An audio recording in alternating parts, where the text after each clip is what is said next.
Hi friends, ಈ ವಿಡಿಯೋದಲ್ಲಿ ನಾನೊಂದು ಗಿಡವನ್ನು ನಿಮಗೆ ಪರಿಚಯ ಮಾಡ್ತಿದ್ದೀನಿ. ಆಲ್ಮೋಸ್ಟ್ ಗೊತ್ತಿರುತ್ತೆ, ಬಟ್ ನನಗೆ ಗೊತ್ತಿರೋದು ಒಂದು ಇದು ಕರಂಡೆ ಗಿಡ ಅಂತ ಹೇಳ್ತಾರೆ. ಕರಂಡೆ ಗಿಡ ಅಂದರೆ ಒಂದು ರೌಂಡ್ ಆಗಿರೋ ಒಂದು ಪರ್ಪಲ್ ಥರದ್ದು ಹೂ ಬರುತ್ತೆ ನೋಡಿ, ಇದಕ್ಕೋಸ್ಕರ ಕರಂಡೆ ಗಿಡ ಅಂತ ಹೇಳ್ತಾರೆ. ಕರಂಡೆ ಪುಳಿ ಅಲ್ಲ, ಉಪ್ಪಿನಕಾಯಿ ಹಾಕೋದು, ಇದು ಕರಂಡೆ ಗಿಡ.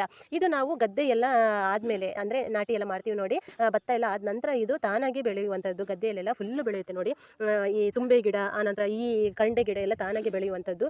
ಈ ಗಿಡದ ಉಪಯೋಗ ಏನಂತ ಹೇಳಿದರೆ, ಈ ಗಿಡವನ್ನು ನಾವು ನೋಡಿ ಬೇರು ಸಮೇತ ಕಿತ್ತು ಈ ಥರ ಆದಷ್ಟು ನಾವು ಕಿತ್ತು ಬಸಳೆ ನಾವು ಮಾಡ್ತೀವಿ ನೋಡಿ, ಮನೆಯಲ್ಲಿ ನೆಟ್ಟಿರ್ತೀವಿ, ಅದರ ಬುಡಕ್ಕೆ ಹಾಕಬೇಕು.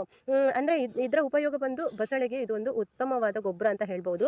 ಇದನ್ನು ಕಿತ್ತು ಹಾಕಿದ ನಂತರ ಈ ಗದ್ದೆಯ ಮೇಲ್ಮಣ್ಣು ಇರುತ್ತೆ ನೋಡಿ, ಬಾವಿ ಮಣ್ಣು ಅಂತ ಹೇಳ್ತಾರೆ, ಮೇಲ್ಗಡೆಯ ಮಣ್ಣನ್ನು ಈ ಗಿಡ ಹಾಕಿದ ಮೇಲೆ ಅದರ ಮೇಲೆ ಮಣ್ಣನ್ನು ಹಾಕುವಂಥದ್ದು ತುಂಬ ಒಳ್ಳೆ ಗೊಬ್ಬರ ಅಂತ ಹೇಳ್ಬೋದು.